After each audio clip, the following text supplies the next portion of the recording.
Hi, um, Daniel. Today is the 14th of January 2023, and welcome to my Gist series. I'm going to be sharing something I noticed yesterday, and it is something you might also have. I am basically trying to fix myself completely throughout this 2023 and set myself into a billionaire path.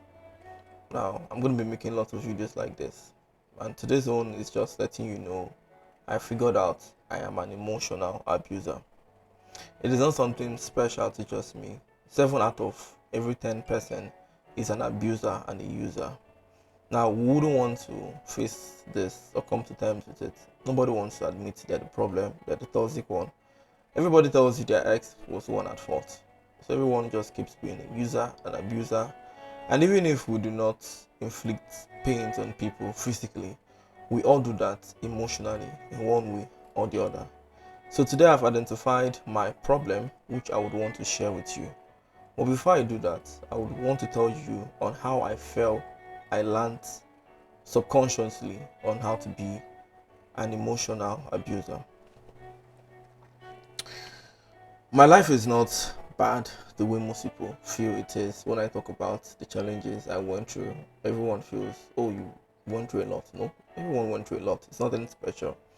So don't come with any pathetic note on what I'm about to tell you because my story is practically like most people's own. I came from a family where I had both parents as pastors, and my dad was someone I basically saw through from when I was little to when I became of age. I never for once did I like see him. Like my dad was someone I basically saw right all the time, right? But never for once did I ever see him, like ever in my life. Saw my dad lay his hand on my mom.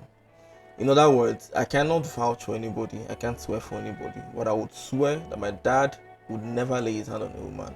Now he's someone who gets upset. He could fight his fellow man. He's egocentric. He loves action. He's a bit violent, but he would never lay his hand on a woman.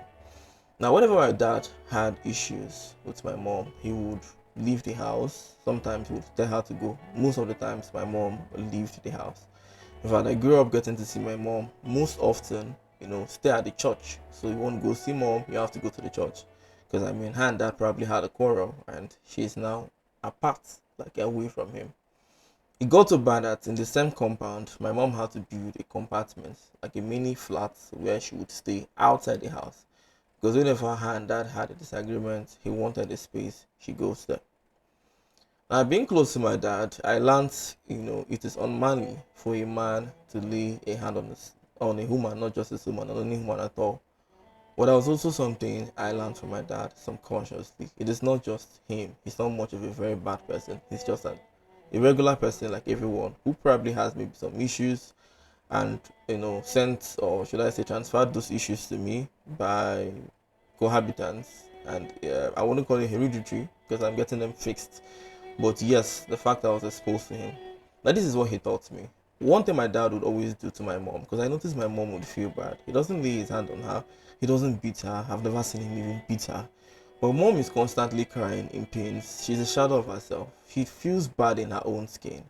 My mom used to be very overweight, so she was very fat, and I was think my dad constantly used that to abuse her sometimes. Tell her words that would make her think. And sometimes she was really less of herself.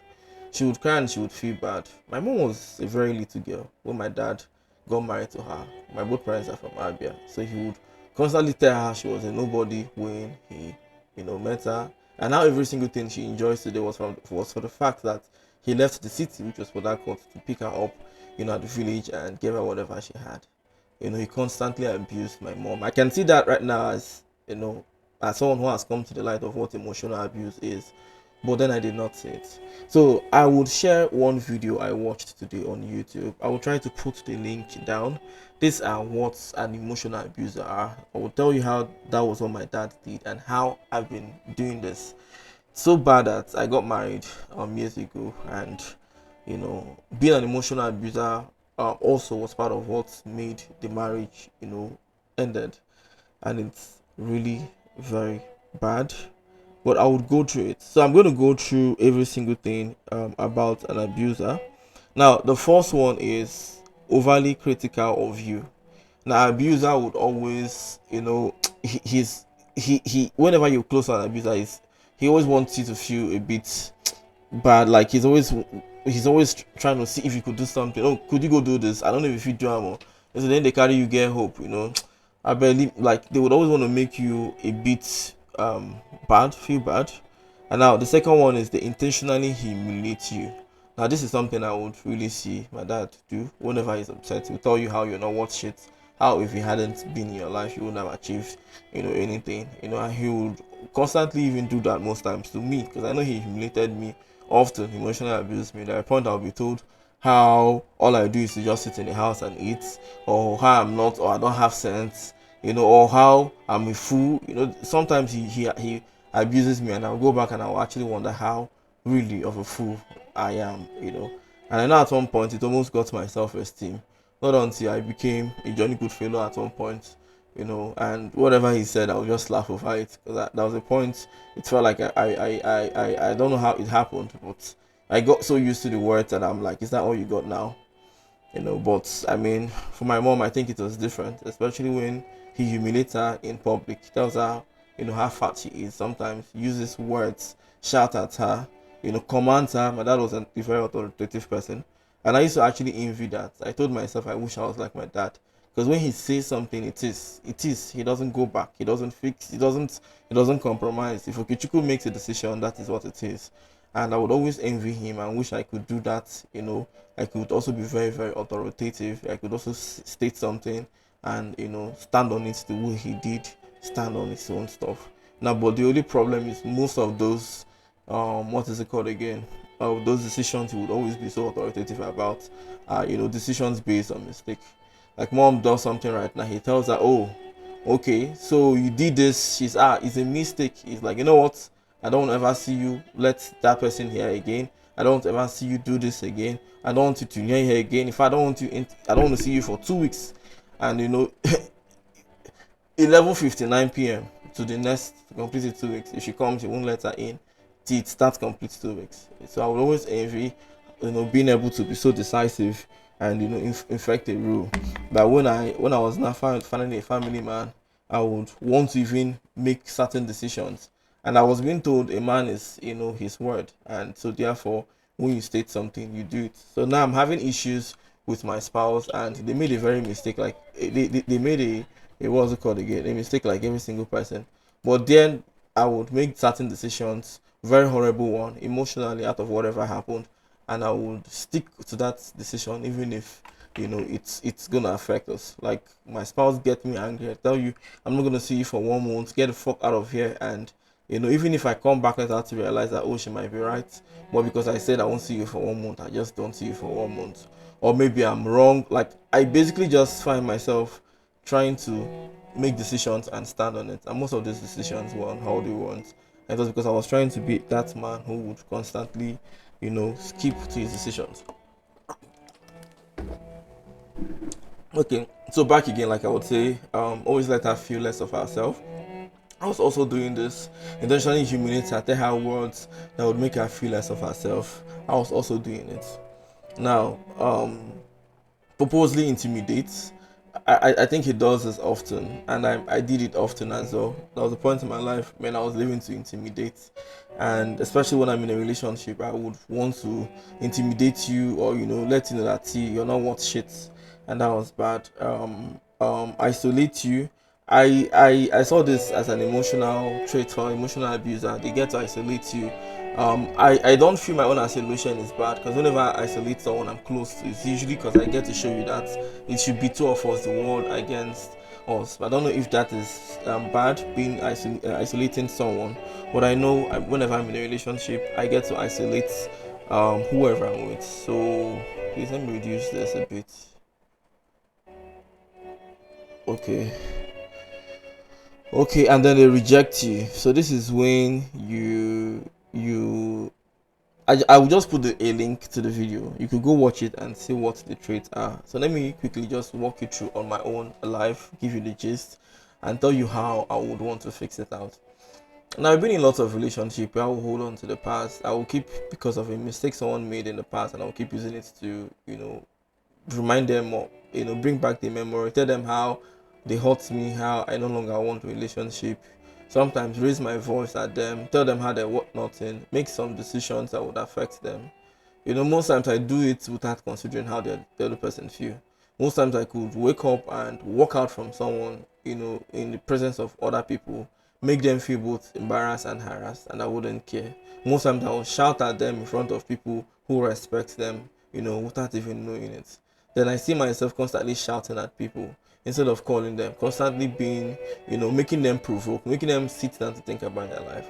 Sometimes I tell them words that I shouldn't have told them. I don't even come back most times to apologize. Sometimes I'm so angry, out of that anger, I say so many things I do not mean. Now, this is a big problem. You do not humiliate people. I understand. I was angry. I was really angry. That's why I told her I'm not interested in you anymore. In fact, I can do without you. What is even so special about you? Like, as in, you're not up to the other people I get to see, I get to meet with. I don't even know what I see for your body. All those kind of words. Now, it make them feel, are they not really worth anything? Are they just being here as an option? Or are they not worth anything? No matter what it is, no matter what anyone does, you don't tell them how they're worth nothing. You don't tell them how they're nobody. You focus on what they did that you don't like, and tell them that they should please work on this. So instead of insulting someone, you try to make them learn. Tell them how it makes you feel bad, but do not make them feel bad about it. Make them understand how you feel about it. Yes, they will somehow feel bad when they know you feel bad, but it's going to be a positive kind of feedback that will make them want to, try to cheer you up by doing better. But when you just make them feel bad by telling them something, insult them by telling them something they can't do, you kill the spirit of trying to do it. So I'm going to give you a very little instance of something that I did.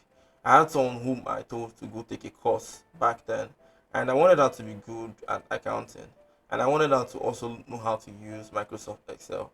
So I told her the first time she wasn't being serious. I told her a lot of times she wasn't being serious.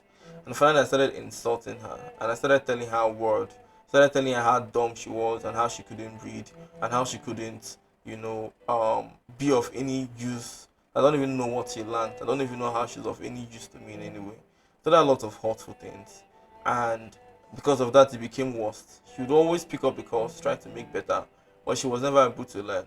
Because then my voice would keep talking in her ears unconsciously, how dumb she is and how she would never learn. I know I felt it was right for me to have been abusive to her, shouted at her. Because sometimes you tell people things quietly, they don't hear. Not until you shout at them.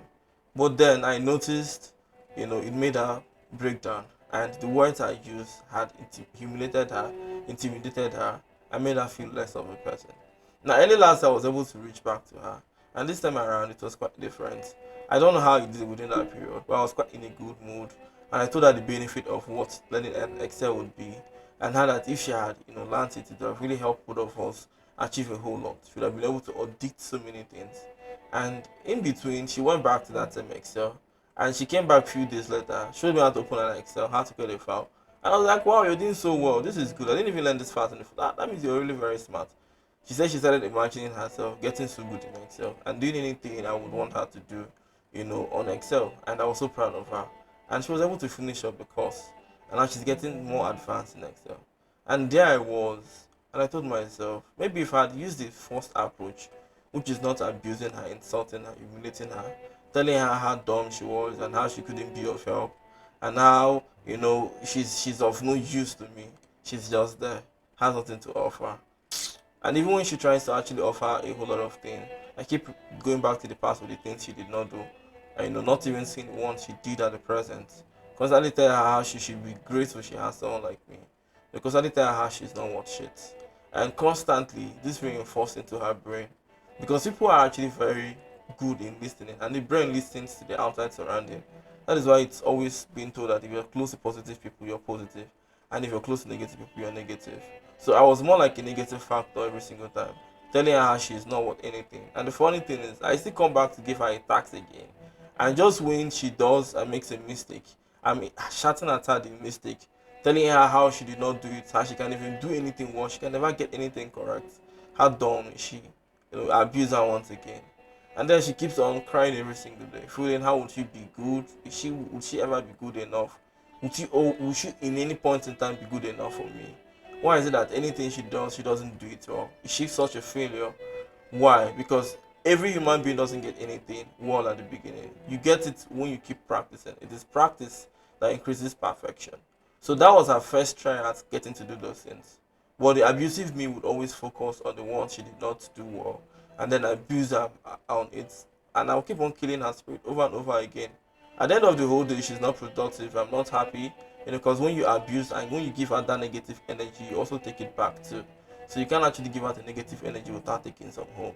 So there I am abusing her, being emotionally abusive, making her feel less of herself, making her feel dumb, and making her feel she can't actually figure out anything and she can't get good at anything or she can't get anything done. Don't I don't get to appreciate her for the little ones she did or the improvement. I just focus on the ones she's yet to do. Now constantly I kept making her leave and underperform. And once you make people around you feel underperformed, they will never be able to help you. So the easiest way to make them happy or to make anybody productive is to be productive with them emotionally. I also talk down on people and I talk down on all my spouse, people I've been with at points in time. I told them what. Was I always like this? No, I wasn't like this, all the time. I think I learned this while I was with some people, and I constantly learned that you just had to. In fact, it was something I learned from the environment. I got to see people would insult their ex and let them know they were worth nothing, and then I don't know how I learned it, but it was horrible. So now, how do I intend doing it? It's very simple. Every single thing I said has an opposite. So I'll just start doing the opposites plainly. One, I will no longer insult people and tell them how they can be good at anything I feel I want them to do. Instead, I'll tell them how disappointed I am and let them know that I am proud and I am very certain that they can do something. Now, no matter what it is, people somehow would keep staining your whites. I mean, basically, my ex-spouse then, if when I said go learn Excel the first 3, 4, 5 times like she did, I would have probably been very supportive and wanted to help by her journey. But the fact she didn't take anything serious at the beginning, not until I was very abusive, just made me keep feeling the abusive one, is the best way to get her working. But the honest truth is, being abusive would never get anything working. So instead, what I would try to do nowadays is to get close to people whom I'll be able to be positive with and they'll be able to take things serious. Because the worst set of people to have with you are people who are not serious about anything. It just kills the whole thing. But I think I should learn how to use more of positive energy. You will never get anything done when you're using negative energy, no matter how you try. And when you're giving other people negative energy, you rub those negative energy back on yourself. So being abusive with her, telling her how she's nothing and she's what nothing, it takes a whole lot of bile, a whole lot of anger to say those things. And then I say it and it affects her. Then my bile, or wherever that bitterness and pain and anger came from, still affects me. But when I try to be positive, on any occasion, I get to sustain my own positivity. In fact, you're not really being emotional. You're not being. You're not gonna stop being an abuser or stop insulting people for their own good. You're doing it for your own good. So how is everyone an emotional abuser and user? The real truth is, the world basically care more on what you have to offer. So every single person will have friends, and the friends we have are being categorized into what they have to offer. There are friends we can rely on when it comes to being in need, and there are friends that we can't use for anything. So basically, everybody has what and how they categorize people, and everyone gets gives different treatment to people. So I actually learned that to an extent it is what you have to bring to the table, how you make them feel, that determines. So everyone is basically a user and abuser, but a user rather. But when it comes to the word abusive, virtually everybody is toxic in a way, especially here in Nigeria where we're being brought up from almost toxic family. You can hardly see 1 in 10. You can I don't know how to. You can okay 9 in 10 people. You can rarely pick out 2 out of 10 people that did not grow up in toxic homes or see toxic things around them. Virtually everybody, the environment here in Nigeria would condition you into being emotionally abusive. You get to be told you have to shout, talk, speak, The teacher they joke, they account the crease. The teacher they joke, they account the mad. The teacher they joke, they account break everywhere. So basically, we're just being told that you cannot resolve anything sanely and calmly. You have to tell the other person, you have to warn them, you have to give them back hurt, you have to shout at them. Now, this whole thing reinforces everybody to be an emotional abuser. You have issues with people, and they'll tell you that idiot who happy they help. That fool will not reach anything. It is always we trying to talk down on the other person. Now, slowly, this is basically why we keep having issues in our families, issues in our marriage, issues in our relationship. The moment you're having an issue with your spouse, you don't want them to know how you would have actually left them for better people, how they're what's nothing. Now, the major reason why most relationship ends, it's not really because they both stop loving each other. It is because one person has insulted the other person and abused the other person. That even right now, after the whole issue of misunderstanding, the two can just reconnect again because of how the other person has hurt the other person, by humiliating them, insulting them, or bringing them down. So now imagine right now you can just start being nice to people and not being too harsh. Now it's not just about what you say, it's also what you do. So I, for instance, I would want to give my, ex-spouse, a distance. I would sometimes want to even block them. Now this makes them feel like they're detached from you in a very bad way. And then in return to like it doesn't I just wish I could change things. But I mean I've changed things now, but I wish I could go back in hand of time and be a nice person. But maybe if I was a nice person, you wouldn't be watching this video and you wouldn't have someone telling you how to be a nice person. Because like I said, 7 out of 10 people are already conditioned to be, emotionally abusers. So you would have just probably been abusive. So what I want you to do if you're watching this video is simple. I want you to understand that you're an abuser if you constantly talk down on people, shout at people, humiliate people, your loved ones. If you want to isolate them, you don't want any other person to be with them, you just want only you and you.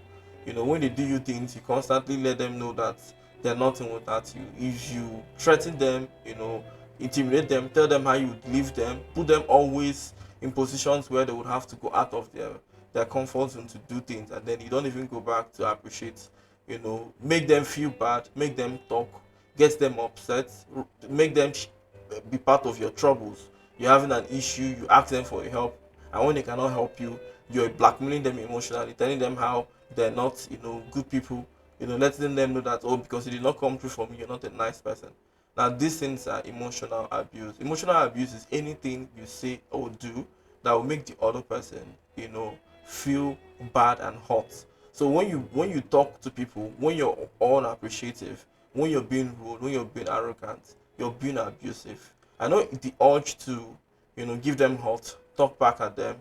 It's always a Nigeria thing. Why didn't you shout at the worker? Why didn't you shout at the staff? Those idiot staffs. How much did they pay them? Within 60K, now no be your salary. I can pay your salary. I can feed you. Let them know they're not worth nothing. I will feed you, put you for us 1 year. I mean, why would they let somebody know, that you're above them and they should be intimidated by you? So in the wrong turn, we made them feel bad. They look back to themselves and ask themselves, why has God been unfaithful to them?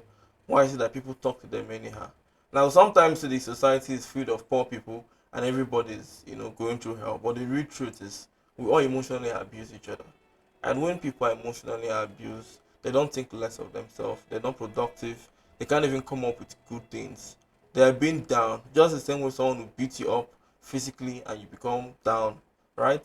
When people abuse you emotionally, when people tell you what you don't like, when people use you, in funny and annoying way, you end up feeling down emotionally and you're not able to achieve anything.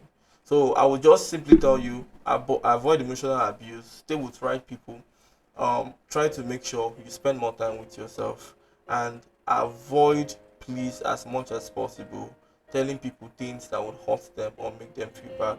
If you can be anything, please be nice. It doesn't cost anything to really be nice. The positive energy you give to people comes back to you.